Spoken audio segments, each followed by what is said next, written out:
Okay, hello. So this is seminar 2 in network theory.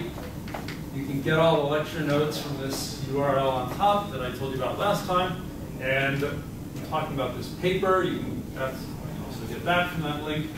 This paper that I'm writing with Brendan Fong, my mystery grad student who's not here. It's about electrical circuits made out of resistors, inductors, and capacitors, but really about all sorts of linear systems that are passive in the sense that they don't have elements that put out energy. Okay, so last time, we're trying to do a really big general approach to network theory, so we're willing to sort of develop things in more generality than at first you might think you need. So one of the key ideas is that we're interested in networks as kind of things that look sort of like graphs, but have some outputs and some inputs, and you can stick them together, stick the outputs of one on the inputs of another. So the idea is a circuit is some sort of thing like this. So for starters, it has a set of nodes, which is what you see here. But then it has a set of edges. And each edge has a source and a target. That is, it has two nodes, the starting point and the end point. Something like this.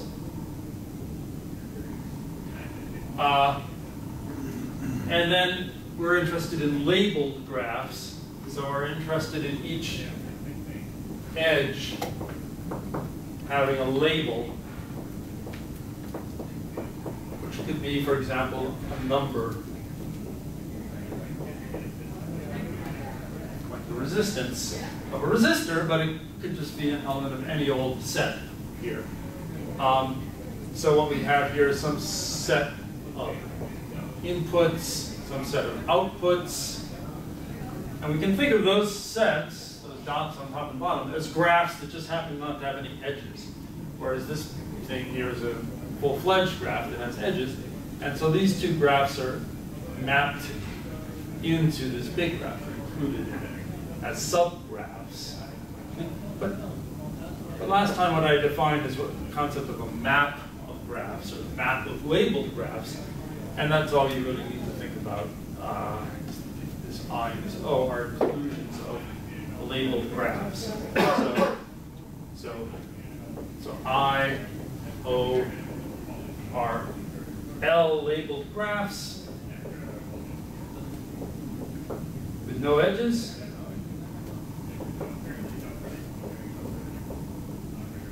And then we've got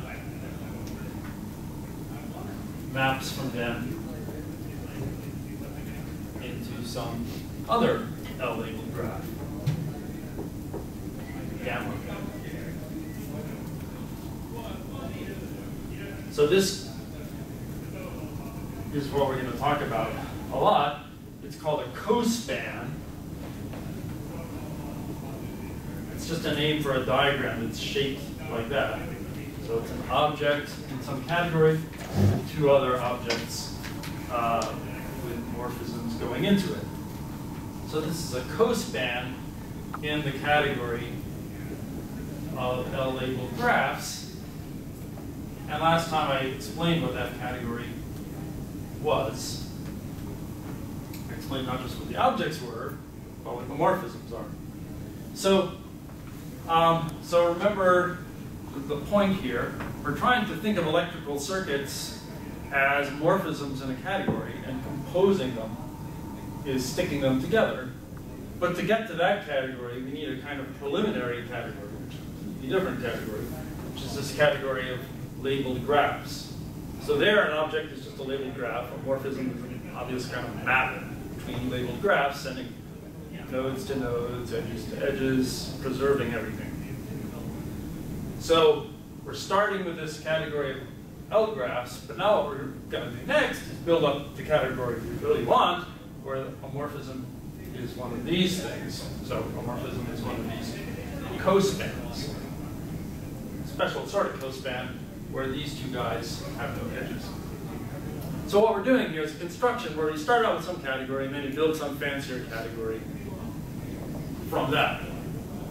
And this cospan trick for building a new category from an old category is a really famous and important one, and so I want to get into it because that's what we need now. So the question is, how do we compose circuits? So this is a picture of a circuit. This is should have labeled this. So this is, let's call it an L circuit. So it's a circuit where the edges are labeled with elements of some set L. Okay. Then what we might care about is when L is like the positive numbers, then would be resistance. So how do we compose L circuits? So the idea is pathetically simple in terms of pictures. So here I've got one up the top here. I'm getting tired.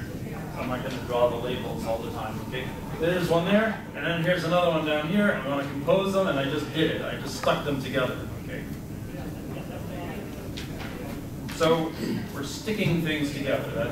That's the quick answer. And if you were all in kindergarten or something, that would be the end of the story. But mathematicians have a way of making everything more complicated by trying to rigorously define it. You need to tell a kid about the category of tinker toys, where the morphisms are tinker toys, and the definition of composing them and sticking them together. They're able to do that without realizing how complicated it really is. But because we're old, we're mathematicians, I guess, we're going to figure out what is this process of sticking things together really. So the short answer is stick them together. But what does sticking together mean in general? And what kind of things can you stick together? So one kind of thing you can stick together, right, generally, is a cospan. So you should think of a cospan in general, in any old category, not necessarily in the category of algebras. It's just a bunch of stuff that has two ends. So like if I've got an eraser, it's a thing, and then it has a left end and a right end. And so those two ends are included in the eraser. And so there it is. It's a cospan. And then if you imagine like you had, tinker toys would be better than erasers because they stick together better. But if you have two of these things and the one end matches the other end of the other, you can stick them together and get a new, bigger thing. So that's called composing cospans. And it's sort of a general mathematical thing, a way of formalizing how you glue things together end to end. Okay, so let's think about that very generally. Okay, so in any category C, a cospan in C is a diagram like the kind of just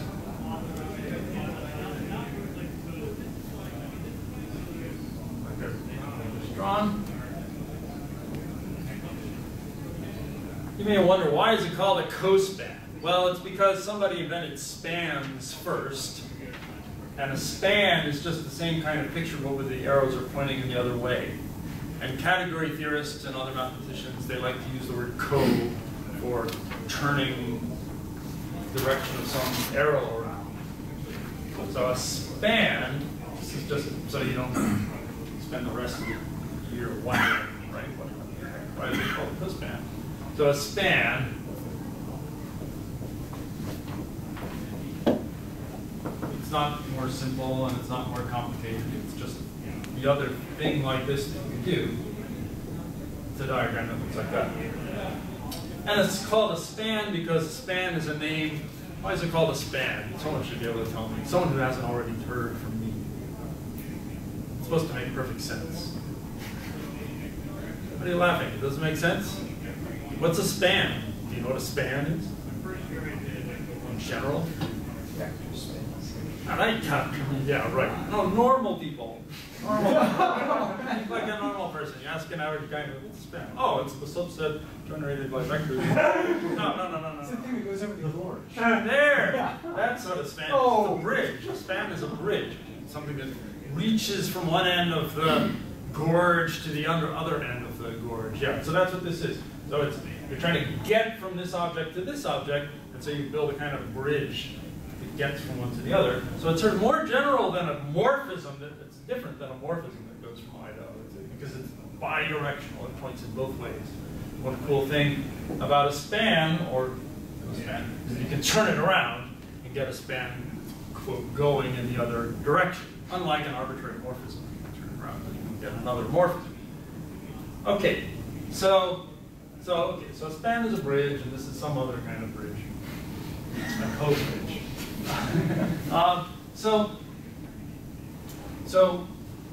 So we compose. Well, let me introduce some terminology here, because I'm going to be talking a lot about cospan. So if I've got a cospan, everything in it has a name. So this guy here is called the apex of the cospan, the top part. These two arrows here are called the legs. I guess we're mixing our metaphors here, but it's starting to look like a little person or something. And then these two objects down here are called the feet of the cospan. But also, you sort of want to have names for individual foot, and I guess instead of calling them right foot and left foot, we call them the input and the output. And it's important to realize that the difference between who's the input and who's the output is sort of purely conventional, because I could reflect the cospan and that would be switching who we call the input and who we call the output.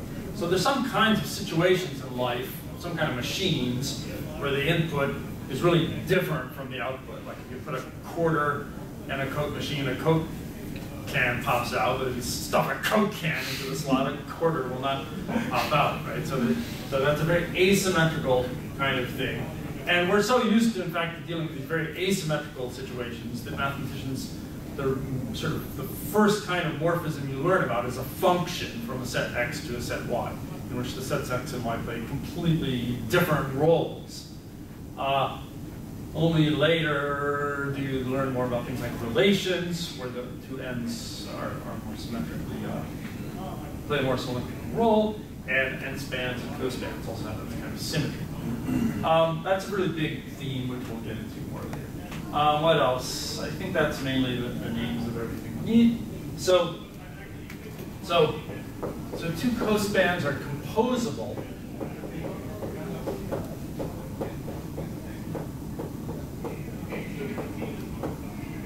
if the output of the first equals the input of the second.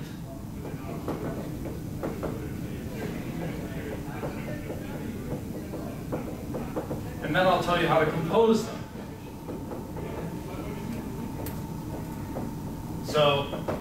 So let's make up some other names for things. So X, Y, and Z, a cospan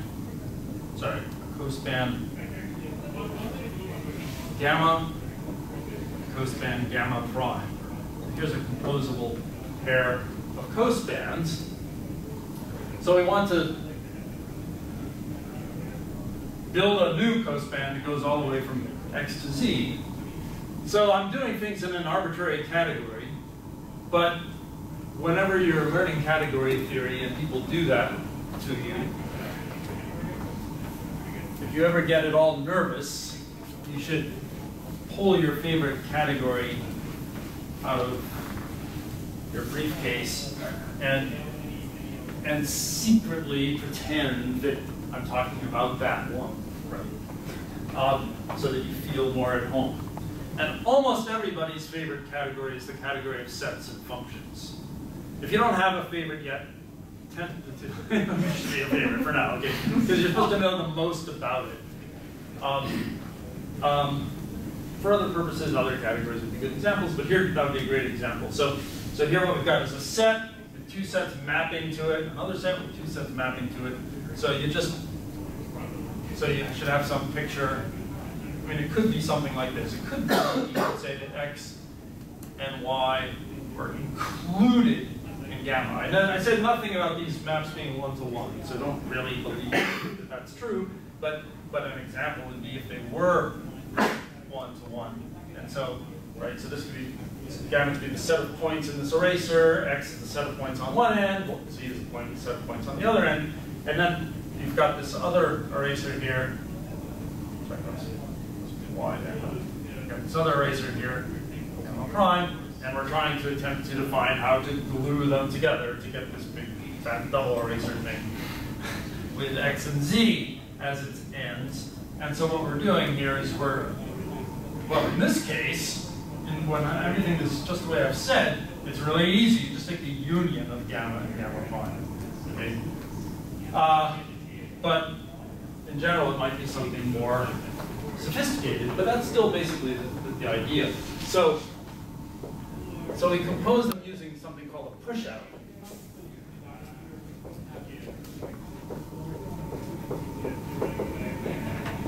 And this is a basic category theoretic construction that I'll just tell you about.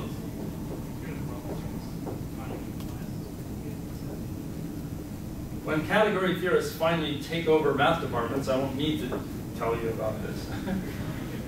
Just like I don't need to tell you how to compose functions or something like that. It's about as simple as that.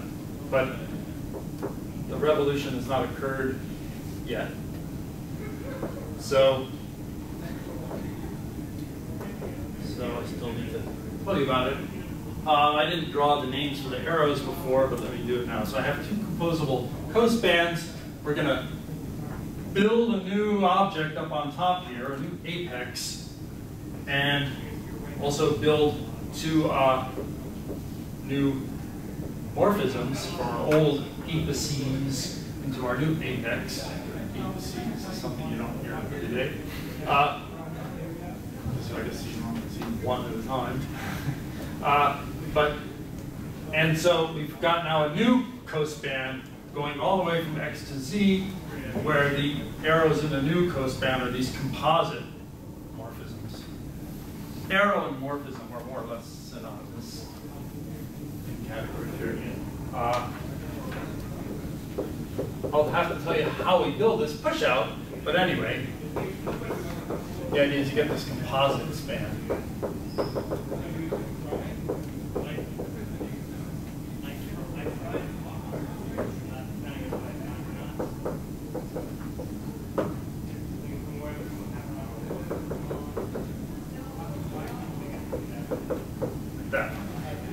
Okay, so I have to just tell you now how we do this pushout.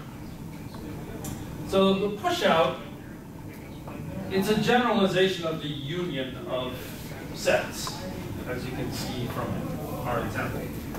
And the pushout really only involves a portion of the cospans we're composing. When we're doing this pushout to create this diamond in the middle, what's going on over here with X and what's going on over here with Z play no role in that. It's just this diamond that matters here. So the question is, what's the pushout of a diagram like that? So someone hands you any diagram in the category that looks like it wants to grow up to be a diamond someday, but it's not a diamond yet.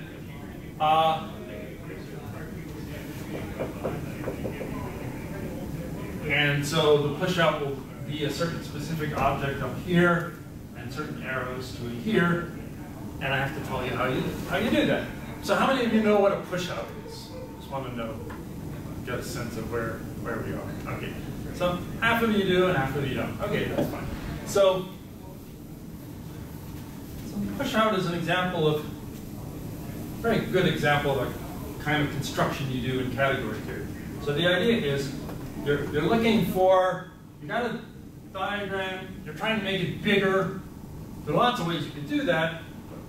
There are even lots of ways to do it that would make the diamond commute, that is, make all the paths from y to this new apex agree, composite path agree.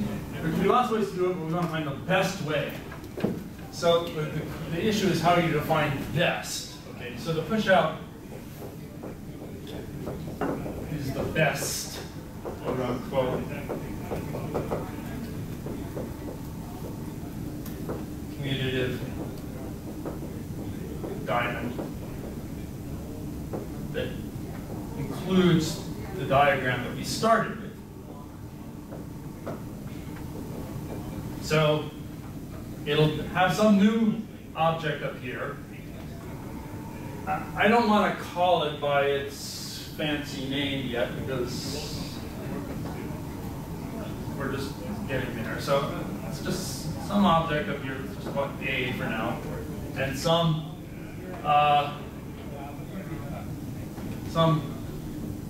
morphisms here.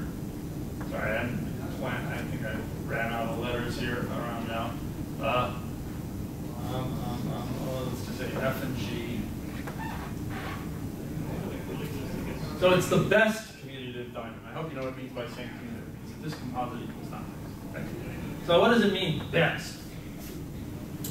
Well, that's where the brilliance of category theorists come in.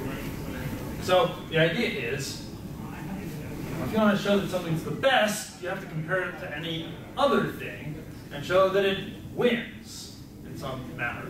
So what we have to do is we have to look at a competitor to this thing. So what's it's best in this sense.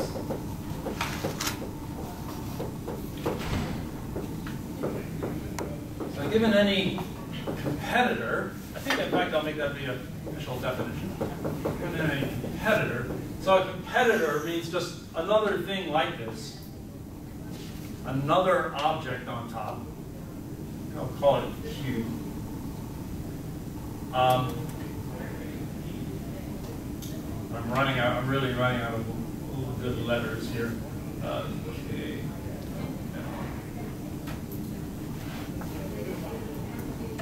So so you say, I completed that diamond in the best possible way, and I come up to you and I say, this is better. This is my way of doing it. So in what way do we play the two off against each other and you win if you're the best?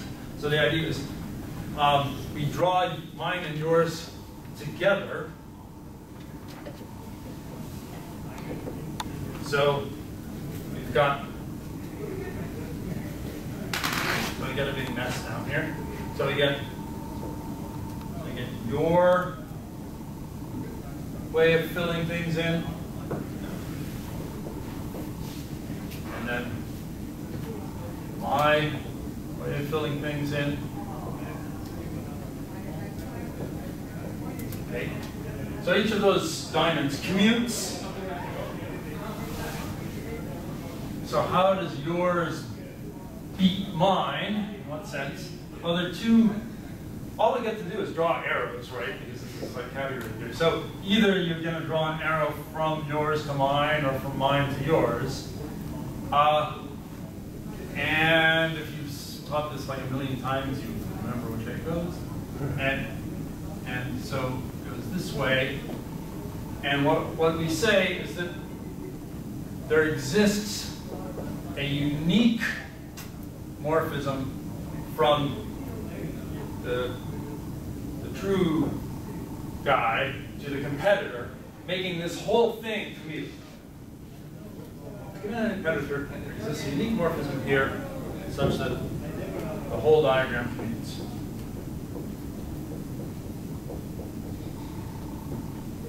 So this is called a universal property, this type of thing where you have two potential solutions to a problem, you stack them up next to each other, and you say, a unique arrow from, or sometimes to, from the real guy to the competitor, making the whole thing commute. Let's see, how many of you know, how many of you taken, I think so, how does it work? In algebra, they teach you like a minute amount of category theory, and they teach you about a product, for example, a product of gizmos in a general category. Yeah. So a product is a similar sort of situation where you have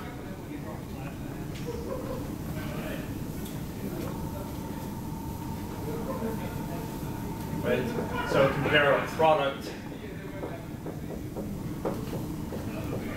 So a product of two things, two objects in a category, it's an object that has maps going to those two different things, called projections. And it's the best. It's the best in the sense that if you have any competitor, any other object that has maps to both of those things, x and y,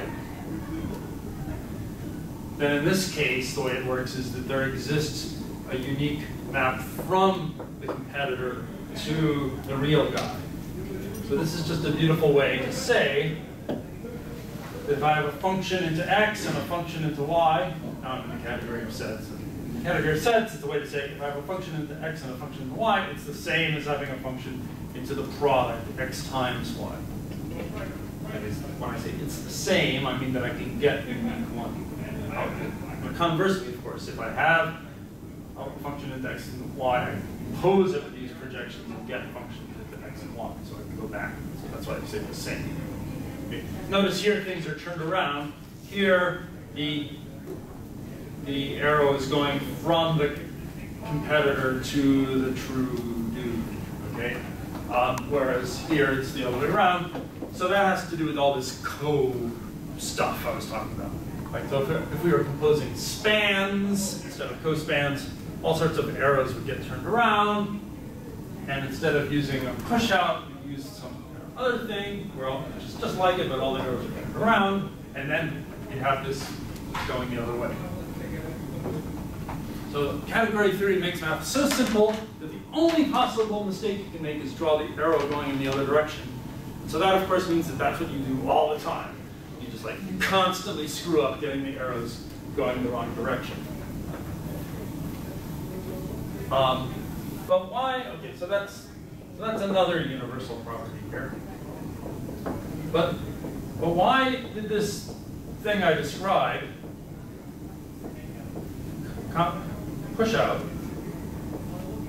Why did it actually? It looks very abstract. Why did it do the job of gluing two erasers end to end, or something like that? So, for example, in the category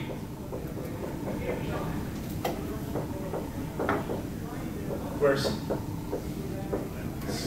we're doing this all in some category C, so suppose you take the category to be set. That's the category where sets are objects, functions or morphisms.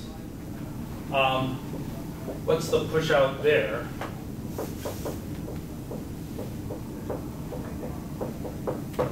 So let's just see why it really is related to the pictures I was drawing. So I'm trying to build this push out here.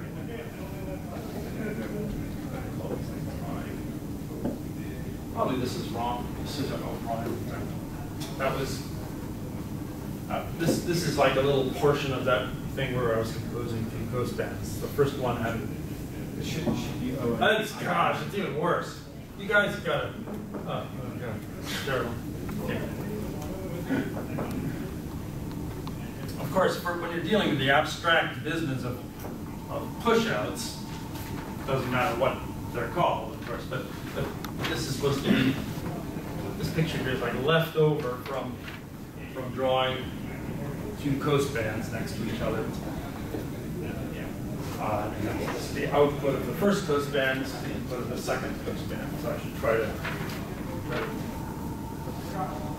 to deal with that correctly. do all those correctly.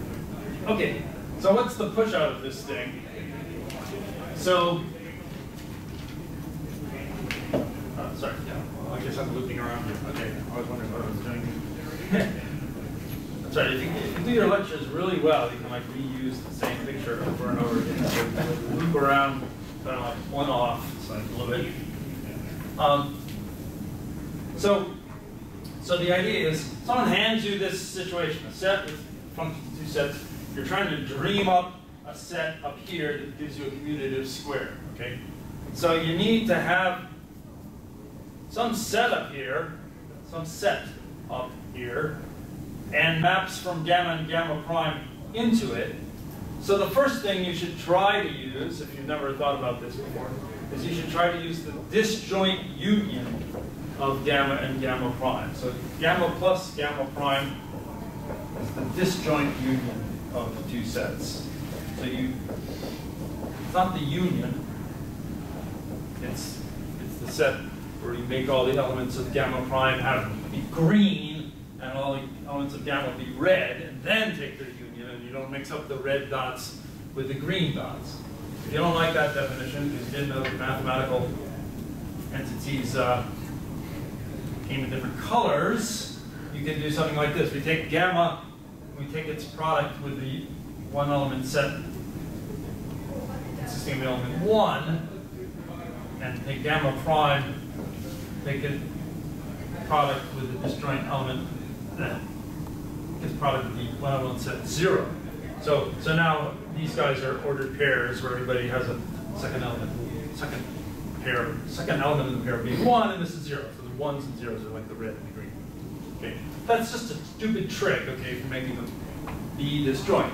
So here we've made them disjoint, and then there are obvious inclusions of each of these sets into this. But the problem is what? Square doesn't commute. There's no reason why it should. Well, it probably almost never will, in fact, because an element of y can go into an element of gamma and then it winds up in here, or it can go around over here and then it winds up over there. So it basically never will commute, unless y is empty, I guess. So this isn't right. It's like not quite right. So we want to make it commute. And what's the way to make it commute? It's like the most graceful way of doing that. Like, make it commute. Don't do anything drastic. Just like only what you need to make it commute. You can say, Trent. Since everyone else is too shy. Basically, you smash out everywhere that it fails to commute. I guess. Smash out? Well, you quotient out. I've heard of a push out. A smash out sounds like a really violent. Quotienting the set is just like smashing some points to one. Yeah. Okay. So you're getting into the swing of being very poetic and evocative. so we mod out. I think that was the word instead of smash out. Mod out by the equivalence relation that says O of any element y, which will be an element gamma, well, it should be agreed to be equivalent to I prime of 1. So this is a relation, and we mod out by that relation. So that's just what we need to do to make this thing commute. No more, no less. So that's what it is. Well, that's at least a way to get a diamond like this. I haven't proved it's the push-out, but it actually is the push-out. So this is the best. This is universal. Because if I have, say I have any other commutative diamond, and here's my competitor. Okay, so I have some other functions from gamma and gamma prime to some other set that makes this commute. I want to prove that this way of doing it really is the best. So we have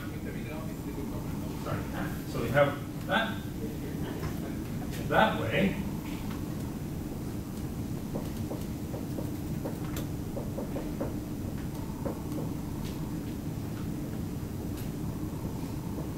Okay? And so how do we, there's not much room between the true guy and the pretender, the competitor right now. Move the competitor over a little bit here. So how do we get the function from the true guy to the competitor? Well, we need to figure out how, for any element of here, get an element of Q. Right? So how do I do it? It just like takes care of itself. So someone tell me how we do it. This is supposed to be a downhill slide. You look like you're trying to climb uphill. You should be looking down. Oh, this is so easy. So I need to get a function out of this set to some set. I need to know where the guys in gamma are going to go. I need to know where the guys in gamma prime are going to go. And I better make sure that if we've identified a guy in gamma with some other guy in gamma prime, that they go to the same place so that the definition is well defined. When you're trying to map out of a quotient, you map out of the original thing, but then you have to check that the two things that are equivalent get mapped to the same place. So how do I map a guy in gamma to a guy in Q? How do I do it? I think 2 syllables are needed to answer this question optimally. Use K, right? Right? Because that's what K does. It maps a guy from gamma into Q. How do I map a guy from gamma prime into Q? 2 more syllables. Use L. Okay? How do I check to make sure that if 2 are equivalent, guy in gamma and the gamma prime, that they both get sent to the same thing in Q?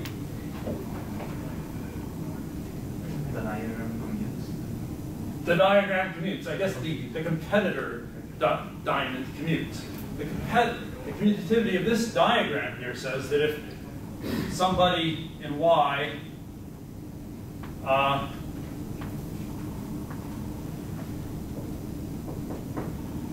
gets sent to some guy O of Y and I prime of Y, that both of those guys get sent by K and L to the same thing here. So that means we're just exactly right. So when we have this situation, those 2 things get sent by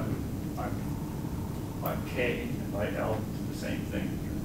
So this is just the only thing it can be. It exists. I showed it exists, but you also see that we had no choice in how we did it. If you're thinking about it in a minute.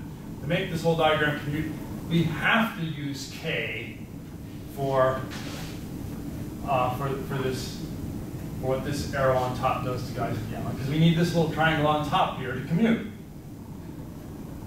Similarly, we have to use L to define what we do to the guys in gamma prime, because that other little triangle has to commute, and so on. So it's unique as well. So that's how it works. And so if you think about it, what we're doing here, so what does it really amount to? It amounts to taking our 2 sets, gamma and gamma prime, first setting them side by side, that's the disjoint union, but then actually gluing them together by saying, whenever I have an element in gamma that comes from somebody in Y, and an element in gamma prime that comes from the same buddy in Y, that they should be identified, they should be glued together. So the idea is you might have something like this, that here's Y, here's gamma, and here's gamma prime. Let me do a case where these maps here are not both 1-to-1, because if they were 1-to-1, we'd be doing something especially simple, a union. So here what we do is we start out taking the disjoint union of gamma and gamma prime, but then we have to do some identifications. We say this point here would be identified with this point here, and similarly, the second point here is also identified with that point here. So these first 2 points in gamma get identified with this one point in gamma prime, Whereas this other point here is not getting identified with any point in the gamma prime. So we're just left with a set with just 2 points. And like I said, these go here, this goes here, and this goes here. And so that time commutes, and we've basically taken gamma and gamma prime and glued them together along y. Does that make sense? So that's how pushouts work. And so that's just what we need when we're trying to compose cospans. So I should say the notation for pushout. So we call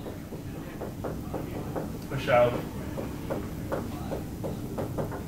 So if we got just any old situation, any old diagram in any old category,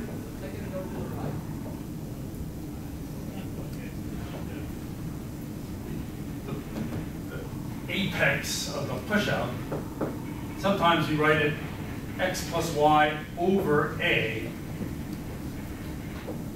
to indicate that it's sort of like the disjoint union of x and y, a coproduct, more category theoretic lingo, but not quite, because we're doing some modding out, so we're identifying things that came from A. This notation is not completely precise because what we get up here depends on what f and g are. So you can make, sometimes people write a more fancy notation that has f and g floating around in there as well. If ever needed. So that's it. Okay, so now we've finally figured out how to explain to a kindergartner what's happening when you're sticking together two Tinker toys. You're taking this joint union of the two Tinker toys, and then you're identifying points from one with points of the other in a certain way that's, you have to specify. That's saying how you're sticking them together. Okay, so now we can describe sticking together electrical circuits, which is just sort of the same kind of thing. So more precisely, how do we stick together cospans? Well, I sort of did that already. So we know how to compose cospans in any category C.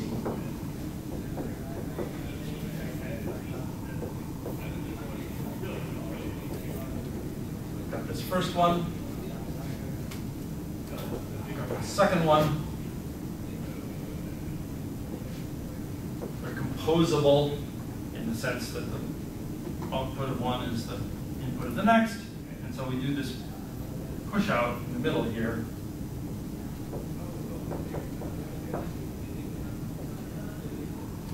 And we get this new cospan.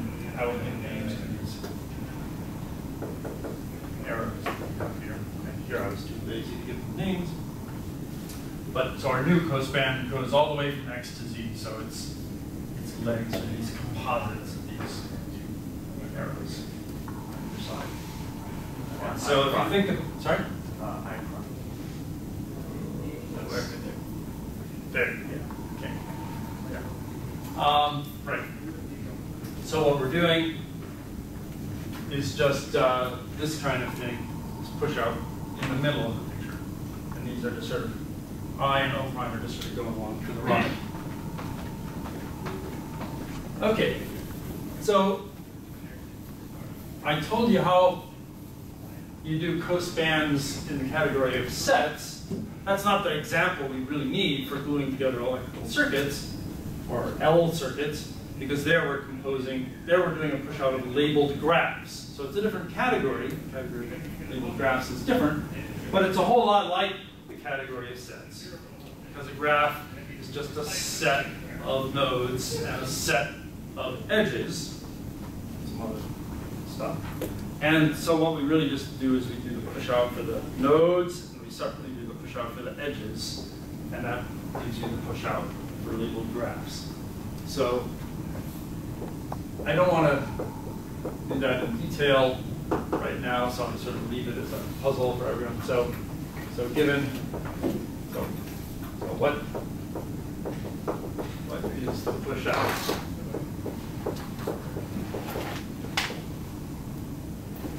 in L graph, the category of labeled graphs?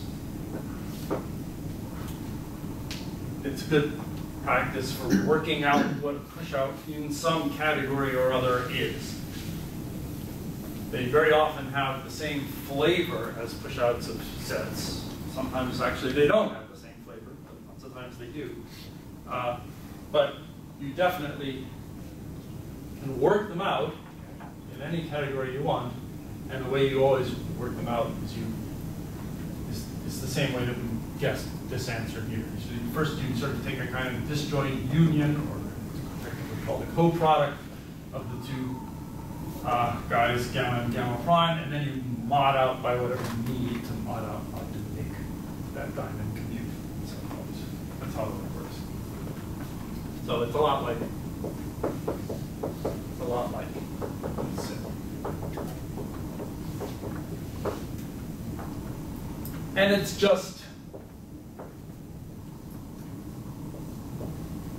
and it's just like this.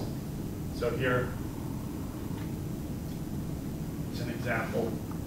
You got this input, this output. It's labeled graph gamma. I'm getting too tired to draw the labels all the time. I really consider that. Edges here. So this by going from X to Y. There's one from Y and Z. I'm drawing my cospans vertically on the blackboard now, for some silly reason. No good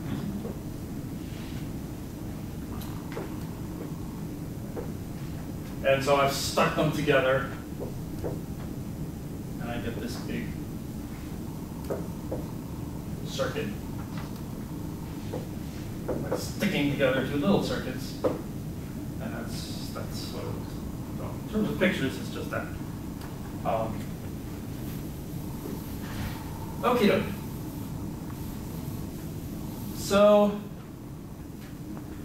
I would like to say, but I'm not allowed to say, that we have now figured out how to make a category of L circuits.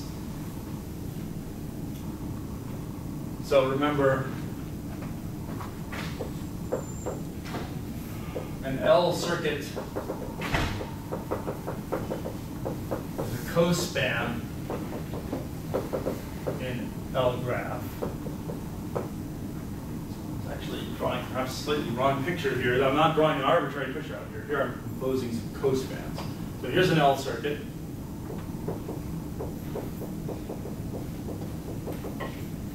And here's another L circuit that's composable with the first. And then we're composing these cospans, getting another L circuit positive.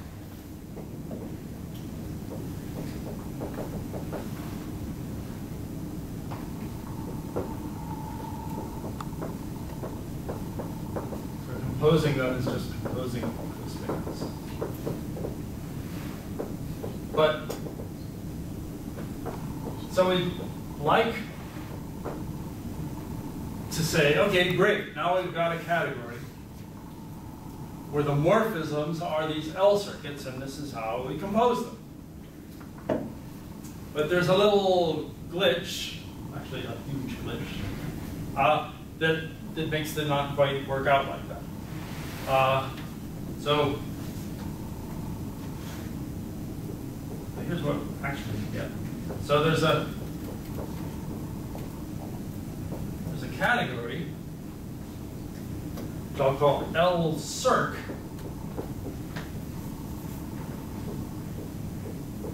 where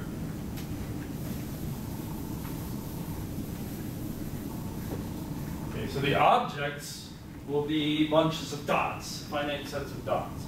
So like this X or this Y or this Z. So an object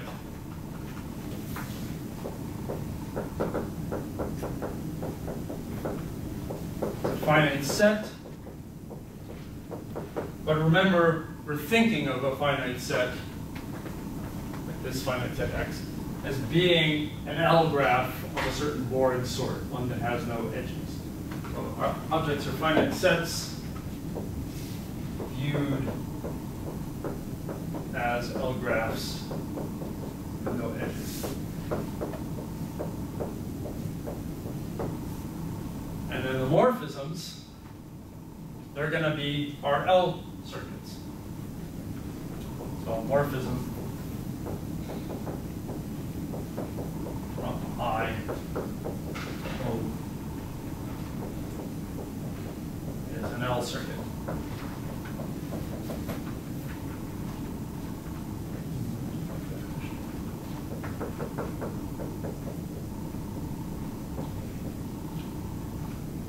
And that, sorry, there, that's actually where I lied. It's not quite true. That's the glitch. I might as well tell you the truth. So it's not really an L circuit. It's an equivalence class of L circuits.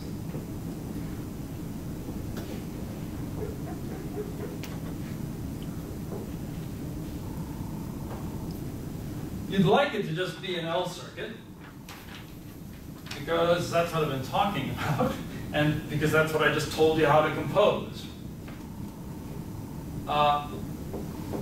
So roughly, composing morphisms is basically going to be just composing cospans. But due to this glitch, which I'll own up to in just a second, it's actually going to be composing equivalence classes of cospans.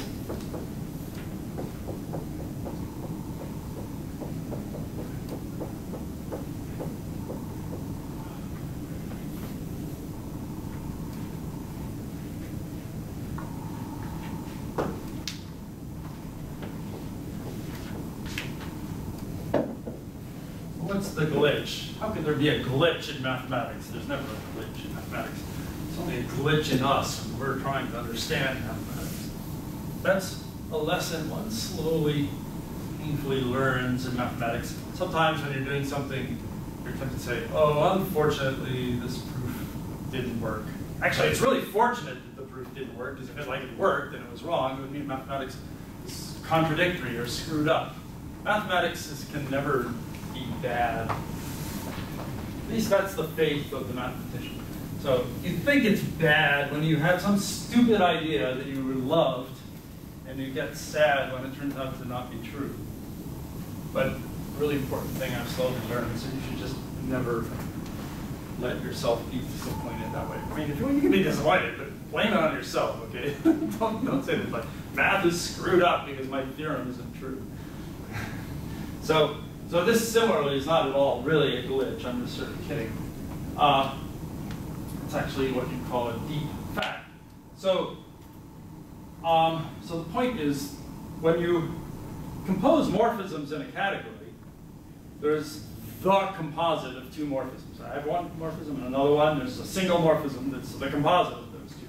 However, when you're dealing with something like pushouts, there's not really such a thing as the pushout. There are lots of possible pushouts, all of which are isomorphic to each other. So the pushout, which is how we're composing cospans, you see, the pushout is not unique.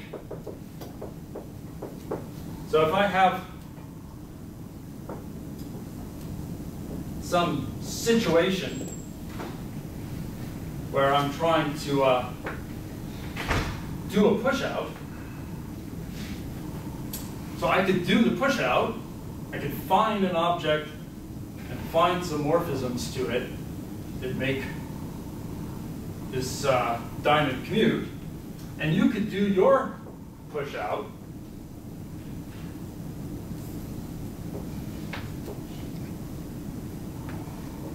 and it can sometimes be true that both of us were right. Both of us had a pushout that had the universal property.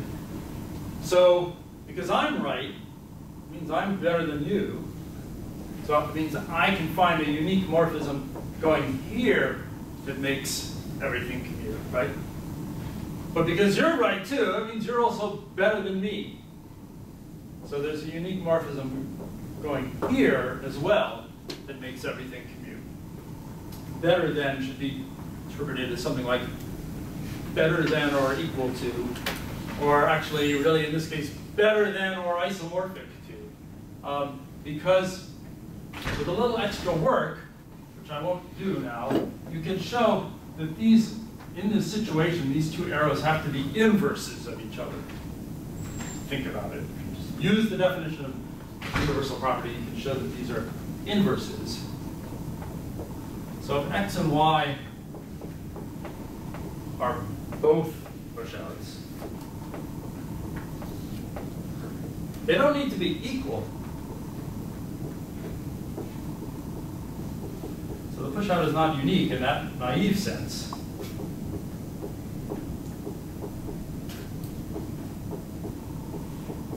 But they're isomorphic.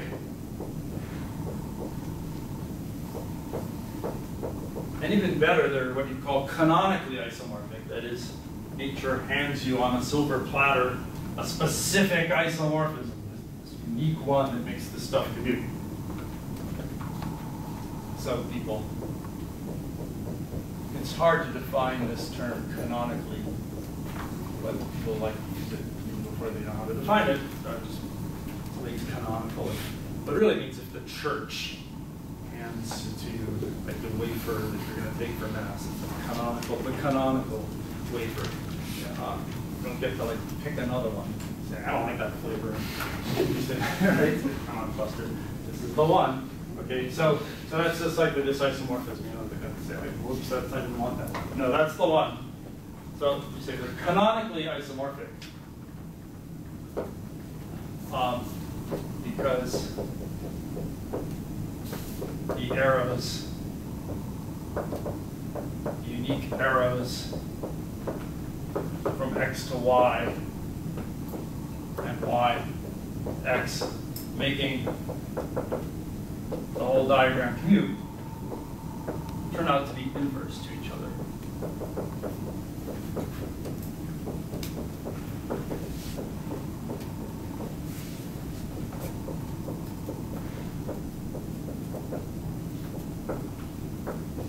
And if you haven't ever proved that, prove it. So when we're composing cospans, we're creating this new cospan that has this new big apex that's a pushout. But we can't really talk about the way to do it. There are lots of ways to do it. But they're all canonically isomorphic. So in some sense, it doesn't really much matter. In fact, that phenomenon, I hope you've observed, it shows up all over the place. It showed up, for example, when I defined this idea of a disjoint union. I said the disjoint union of x and y is, well, you color the guys next red, and you color the guys in y green, and then you take their union. But clearly that was sort of a trick. And you could say, Professor Mize, what if I color them yellow? Does that still work? And so I'd say, yes, that works just as well. That's another isomorphic, equally good way to take the disjoint union. It's canonically isomorphic to my way, where I prefer red. I just take all my red guys and turn them to yellow, right? So all sorts of construction in mathematics, like tensor products, Cartesian products, coproducts, and so on, they're all defined by universal properties and thus not unique, but unique up to a canonical isomorphism. And so when we're composing cospans, we're doing it via a pushout, and so the composite is not unique, but that's sort of irksome if all you know about is ordinary categories where the composite of two morphisms is supposed to be some specific, uniquely chosen morphism. So what we do to get around that, there are lots of ways to get around it. The cheapest way to get around it is to say, oh well, I won't have a morphism be a cospan, I'll have a morphism be some equivalence class of cospans where two of them count as the same if the guy up on top is isomorphic in a nice way. So what do I mean by a nice way? So we say two cospans from x to y. So let me draw it to them. So I seem to be, yeah, now I'm like wildly fluctuating in terms of my letters, but I think that's probably okay actually. But yeah, I guess it's okay. So I got two objects here, two cospans from x to y. I'll draw one on top with the arrow something. I'll draw one on bottom here, just to run out of room. Something. So two of these are two cospans. We'll say they're isomorphic if there's an isomorphism from gamma to gamma prime. It makes that resulting diagram commute. The last condition is the subtlety that's all important. So if there exists, well, isomorphic. If there exists an isomorphism, isomorphism in the category is just a morphism inverse.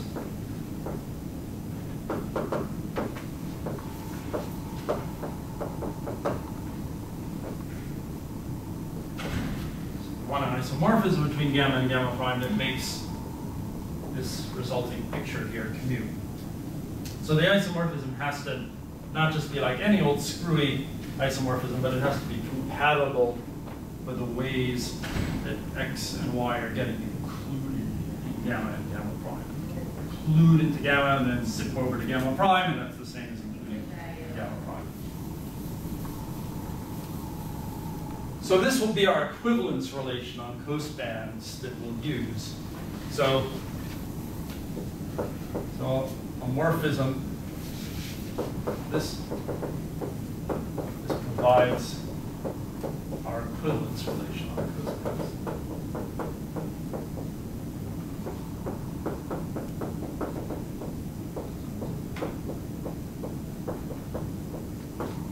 When we're defining this category L-circ.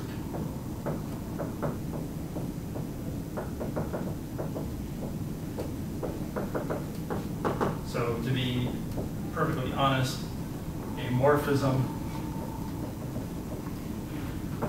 in L-circ from some input I, some output O, is an isomorphism class of cospans from I to O.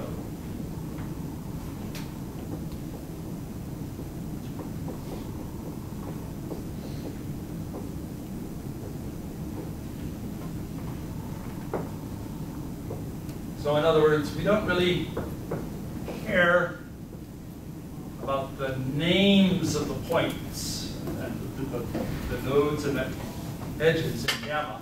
We can relabel them via some isomorphism, and it counts as the same morphism in L-circ. So for example, here's an L circuit. Some silly little circuit of resistors.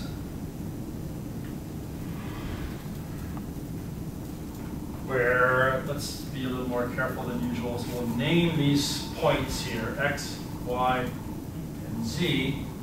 This is our input on top, our output on bottom. And who's this guy? Well, it could be some point A. And that would be an L circuit. But maybe it wasn't that point A. Maybe it was this point here called B.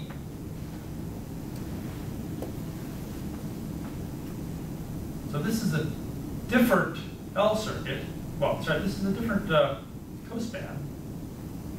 Because it's a different set in the middle. It's not the one element set consisting of A, it's the one element set consisting of B. Okay, so they're different. But you're going to say, come on, Buster, it's not all that different. So we're going to count these as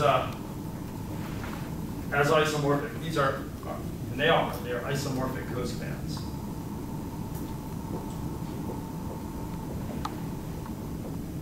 So we've got our L graph gamma for the first one, and gamma prime for the second one.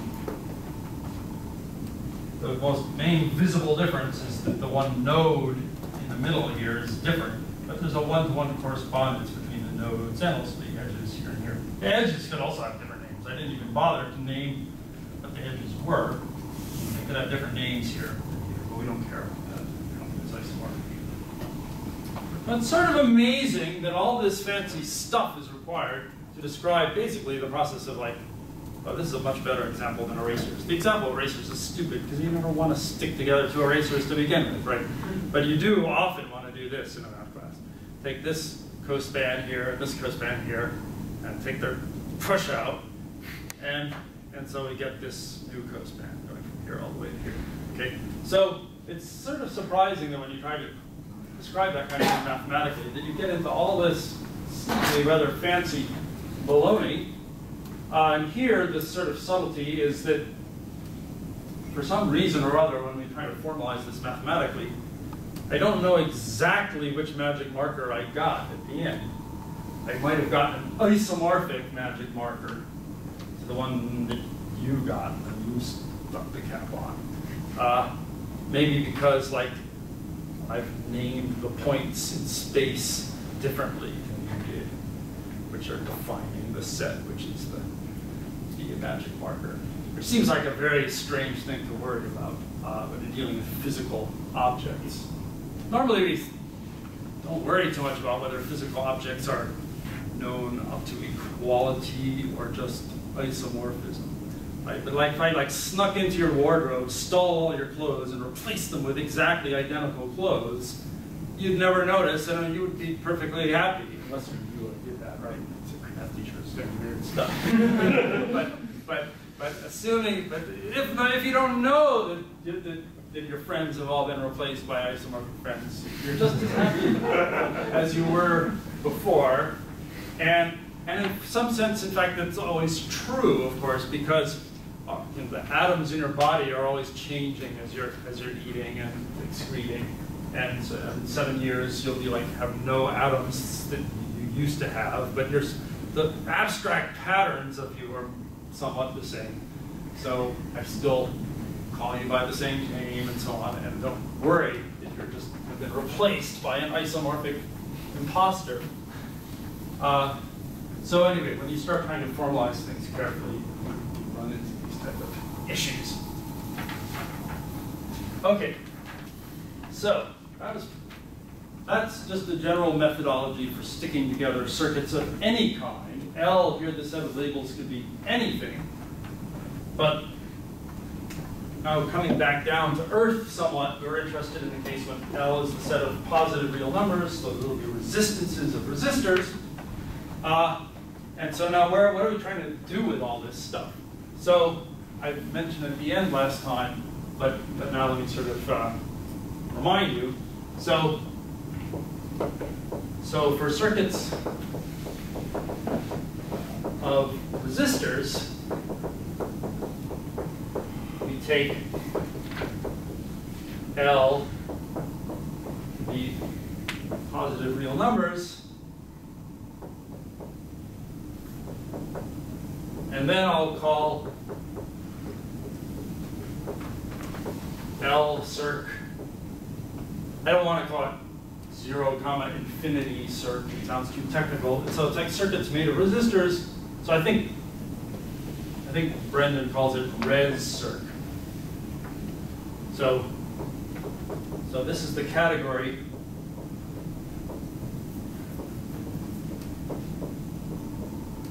where we call a morphism a circuit made of resistors.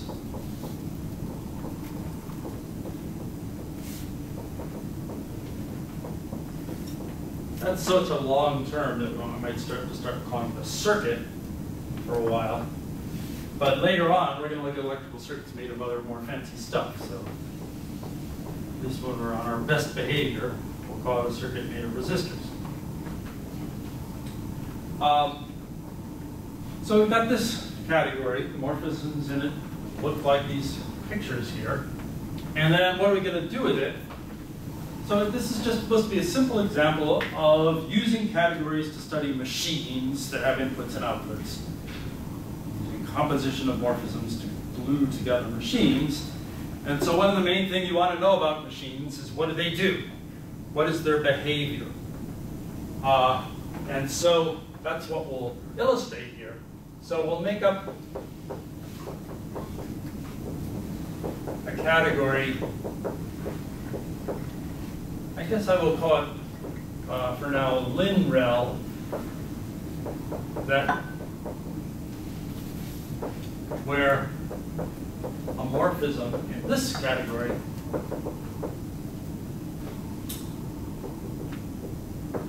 is the behavior of a circuit.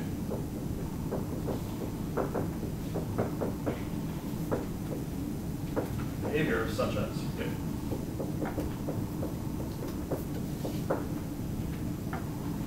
What in the world do I mean by the behavior of such a circuit?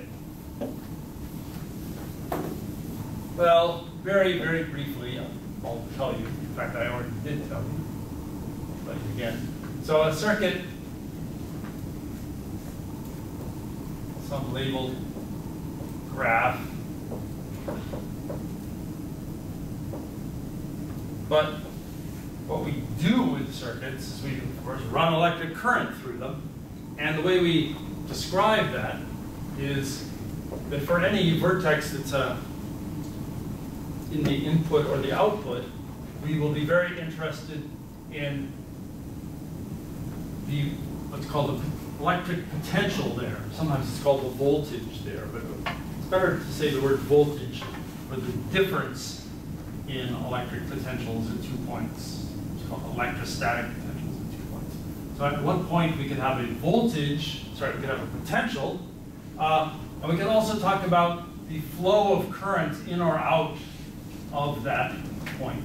These points here in the input and the output, I'll often call them terminals. So given a terminal,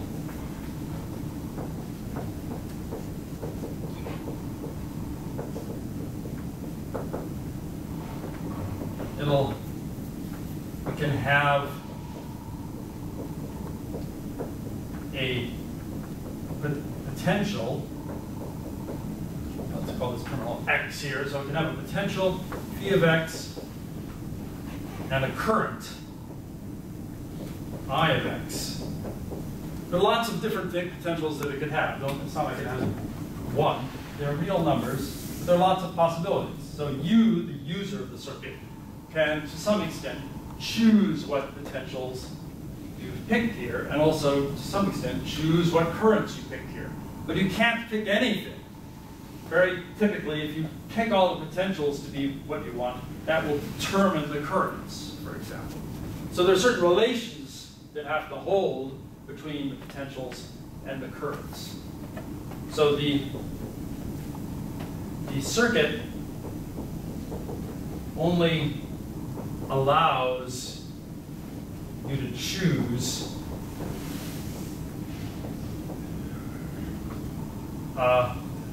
potentials and currents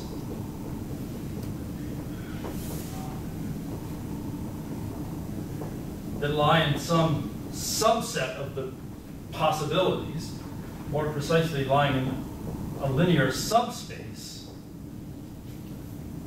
because this is a linear circuit. So it's a linear subspace of r to the t, direct sum r to the t. So the first one is for the potentials, the second one is for the currents, where t is the set of terminals. T is basically the image of the input function union the image of the output function, and some subset of the nodes. So we've got all these nodes here.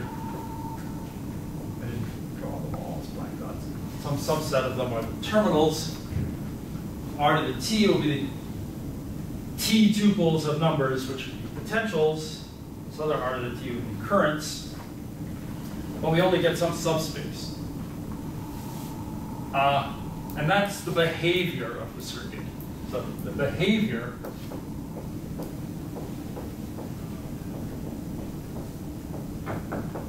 of the circuit is this subspace, L, sitting inside the space of all possible current potential pairs, or let's say potential current pairs.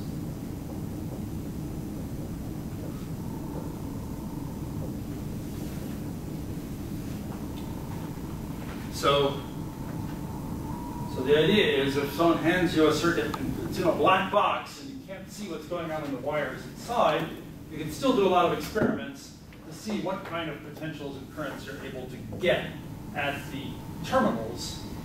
And you'll, by doing tons of experiments, guess what this subspace is, and that'll be the behavior of the circuit. So what we're going to do is we're going to make up a category where the morphisms are these behaviors, are these subspaces. And then we will get a functor from the category of circuits to the category of behaviors. That's our goal. Construct a functor from Resistor. This functor has a great name. It's called the black box functor. Unfortunately, this name is going to use up my magic marker really fast. So we draw it as a black box, at least when the magic marker is still working.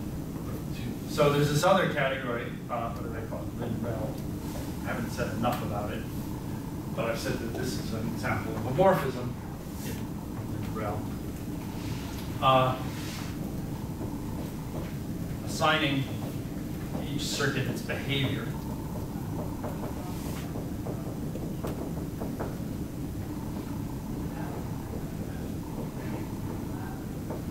And as we saw last time, the point of it being a functor is just that it gets along with composition. So you can work out the behaviors of two circuits and compose the behaviors, and that's the same as the behavior of the composed circuit. This is the basic equation in the definition of a functor. Preserves composition of morphisms. So this is supposed to be an example of a general philosophy where to a machine you can assign its behavior, what it does, which is a black boxing operation in the sense that you don't care about the innards of the machine, you just care about what it does for you. And then you're most happy of all when you have this type of property that you can predict what a big machine will do when it's built up out of pieces, if you know the behaviors of each of the pieces. That's what you're relying on when you buy a stereo system and some speakers and a CD player and stuff. The manufacturers are claiming that each one of them has a specified behavior, specified within some tolerance at least, such that when you hook them up together, it'll work, it'll do what you want it to do. Of course, that's not always true, right? So sometimes you plug something into something else and it blows a fuse, blow your speaker. Hopefully that's because of your own fault for not reading the label, right? It says the output voltage of this thing is 3,000 volts and your speaker can only handle 60 volts. So then you're trying to compose things that have no right to be composed. You're trying to plug a wire into it. Really, it's going, no, do not stick me in there. I'm a 3,000 volt wire.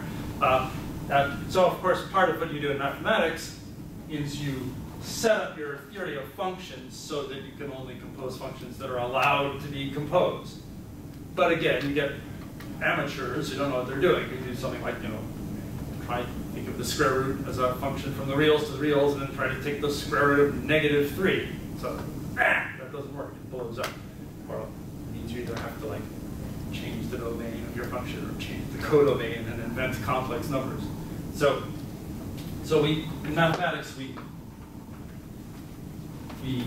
prevent ourselves from doing stupid things by setting up categories where you're allowed to compose things and it all works. Similarly, in designing electronic gizmos, they do the best to have like lots of different kind of wires that prevent you from composing things that don't deserve to be composed. And then you're in a nice situation, and then you hopefully have this kind of functoriality you're working on. Okay, so that's the plan.